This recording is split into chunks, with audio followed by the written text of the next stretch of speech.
good. All righty. It's extremely hot in here. And so, and do me a favor if you would, your microphones.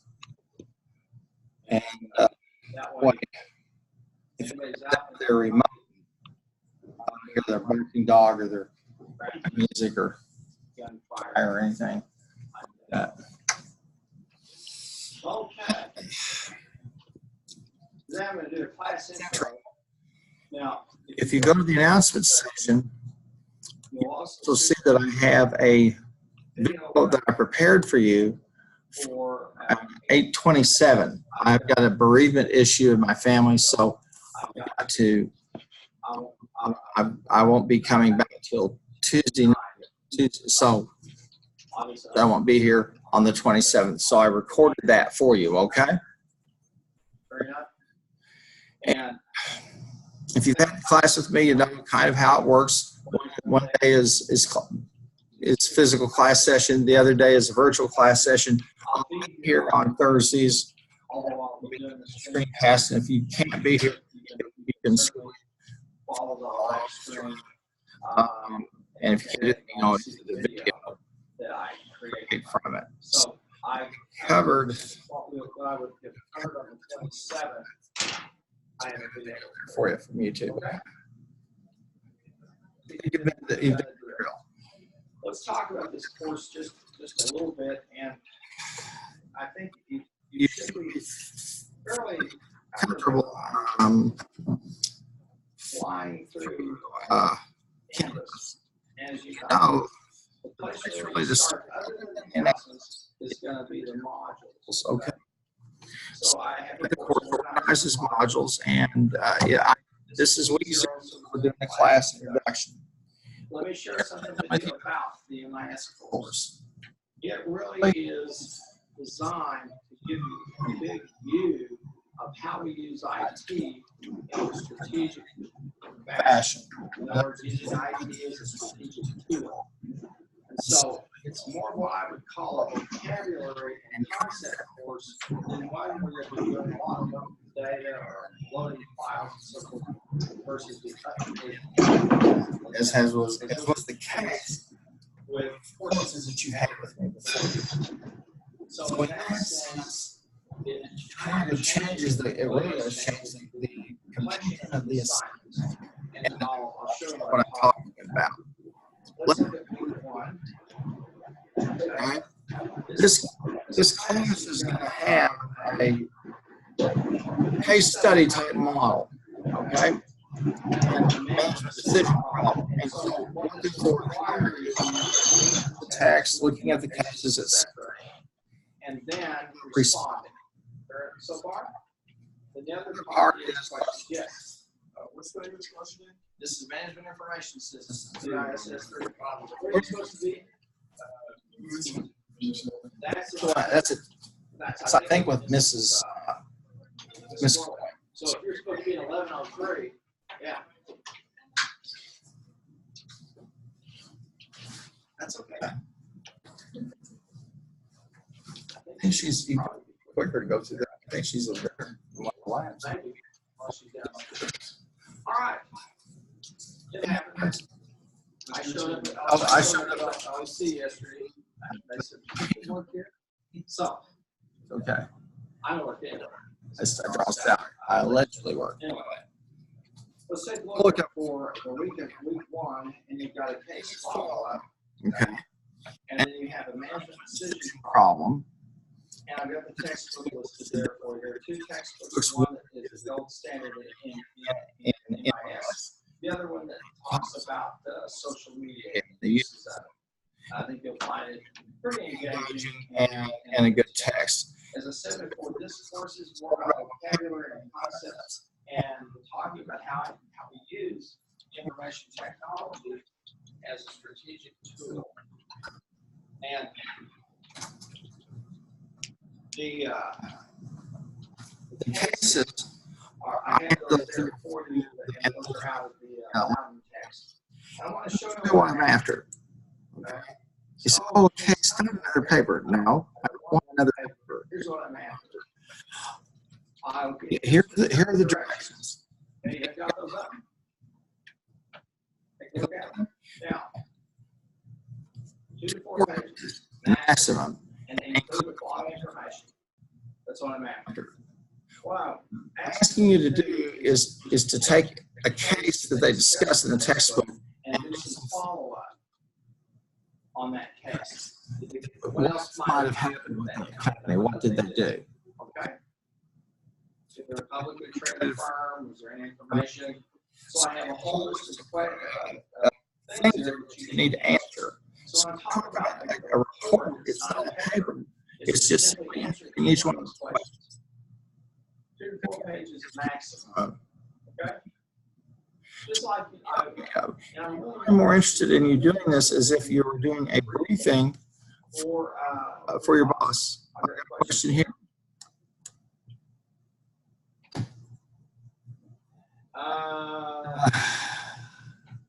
I believe it might be. It could be the microphone on this computer. And I need to make sure everybody has got your computer sound muted. That may be part of the problem. And it could be also me, Maddie, as I step back. Okay. Can you hear me now?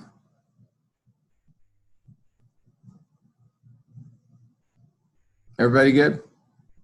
How about out there? And good. Now, what's happened is I stepped away from the machine, and I'm not using a microphone, so that's what happened. My apologies about that. Okay, so I'll stay close to the machine.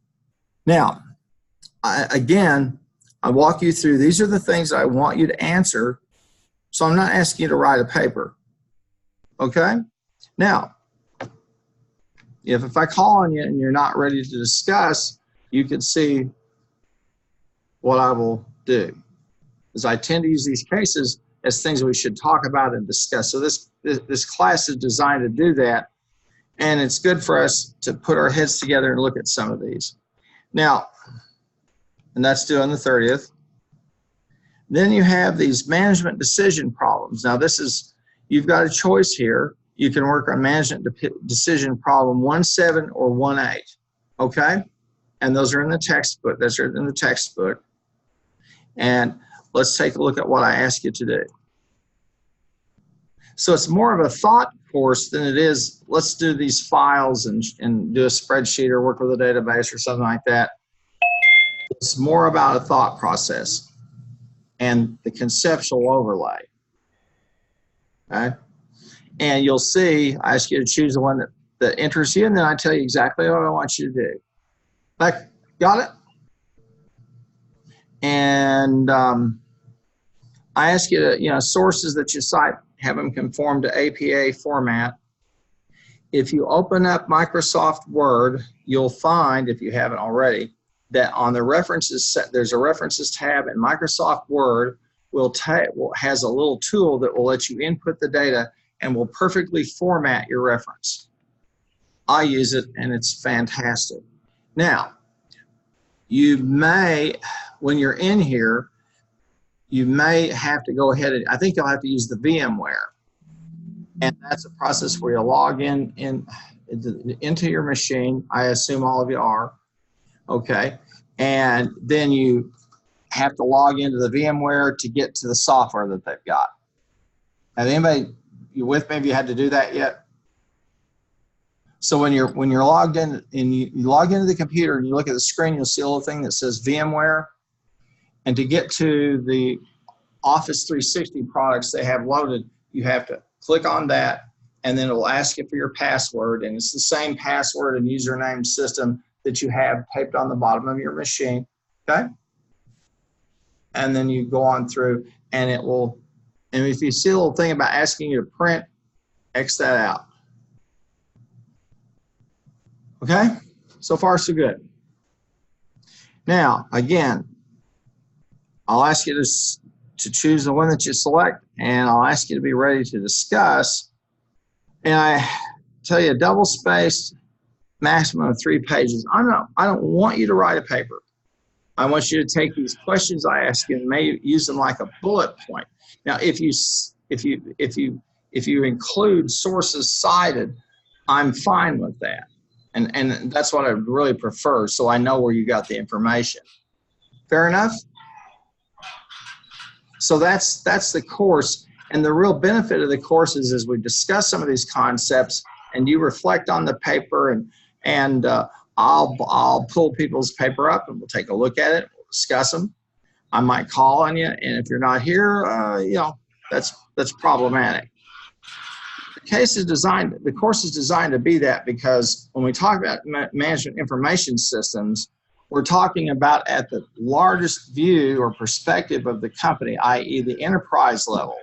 So to do that, it's one of those things where you almost have to have this format, okay? Now, I also have some objective quizzes that I'll have you do. And you'll see that there's the Loudon course, Loudon chapter, from Loudon chapter 1. Everybody got the textbook? You know what it is? Okay, and then the textbook on social media. And this is 120 minutes, one attempt. Okay? You can't stop and save and go back. You have to go through the full attempt. It's an open book, open note. And the whole idea is for you to become concepts and the vocabulary, so that you are able to go out and at some point, if you're talking about the whole company, to have an intelligent conversation with somebody about how we use IT. Now, one of the things we'll see in that textbook, in the Loudon textbook, is that they're going to overlay a model of strategic management on information systems and their use and how they're developed. Okay? He said, this is, I understand that, because unless you've worked at that level, some of this, it's just stuff you need to store back in the back of your mind and go, oh, someday I'm going to run into this. Okay? I'll give you a good example of an IT problem at this level. Email. Okay? How do I filter email? The stuff that I need to see versus the stuff I don't, versus the stuff that's nothing but clutter. And if you use OBU email, you'll see it has a little thing called clutter. And you're probably starting to see as the email comes in, it will say internal or external. Have you seen that? What that is saying is this is coming from somebody outside OBU versus someone inside. And the Microsoft, and if you get that little clutter, it will give you all those emails that are coming in from a topical basis, and it'll ask you to want to keep or get rid of it. The whole idea is for you to manage your inbox or have a tool that will manage the inbox for you. And it's a problem because it costs a lot of time and money for people to sit and look at emails all day. And if you're even here, I'll bet you every one of you at the end of a year have hundreds of them, if not 1,000 or so. I've got 3,400 emails over the past 2 years. I just go, where do these all come from? So the course is designed around that part. And when you follow the lecture that I posted for the 27th, you'll see what I'm talking about in terms of this kind of overview approach. So it's not that practical hands-on kinds of stuff that we were doing, but you have to have it to put those things into perspective. Okay? Now, let me stop for a minute. And anybody have any questions I could try to help you with? Pretty much cut and dried. You've had me before, so you understand how that all works. Okay? Now, as usual, at the end of this, I'll save the recording, and I'll process it and post it over at YouTube so it's there. So you'll have today, and then you'll have the one for Tuesday, and then when we meet on the 29th, away we go. Got me? It's pretty simple in terms of, I do want you to be thorough, and I do want you to do the work so that you can get some meaning out of these as we work through these different topics. And one of the real struggles that companies have is knowing what to do with IT. I think this first case is really a good one. Are farms becoming digital firms? That's an interesting case, because it takes a look at big agriculture and how they use information technology and how they use information, period, in as regards their business. Anybody here ever live or work on a farm? Okay.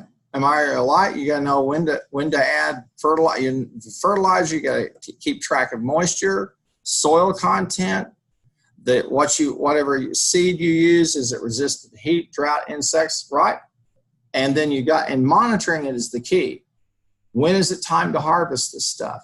Or what happens if if you're growing wheat or wheat especially, what happens if we get a big hailstorm? Then what do we do?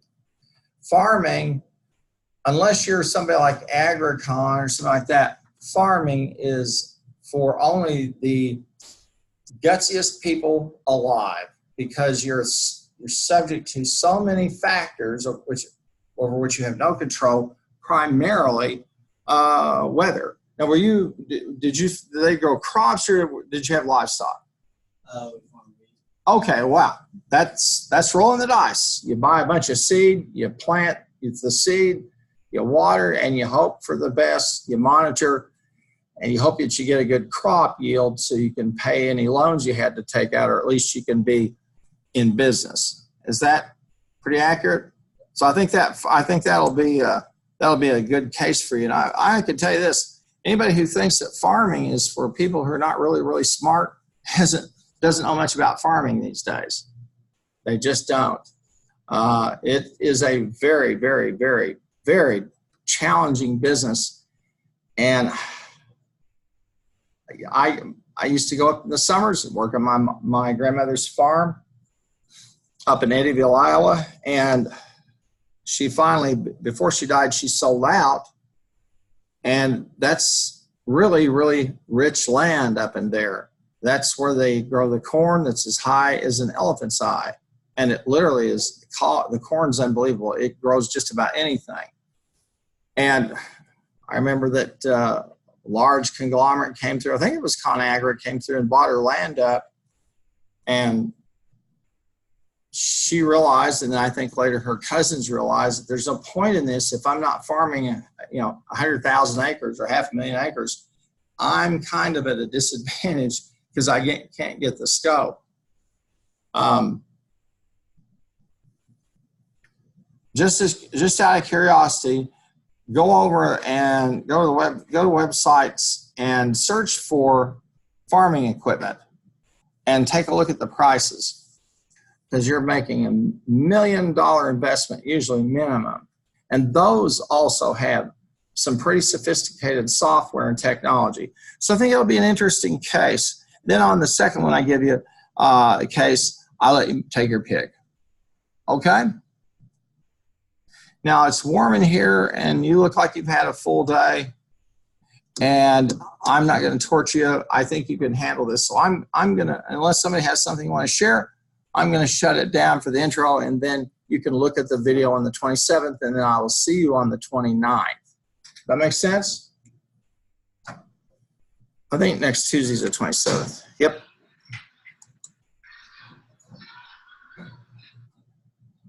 And yeah, I'll see you on the 29th, because then we have a Harry Potter chapel on the 28th. Convocation. You'll see us in our little puffy hats. Watch for mine, okay? Watch for mine, because I have some branding on mine. I've worked with NHRA, and I have some branding on my academic regalia. It's not true. It's a lot.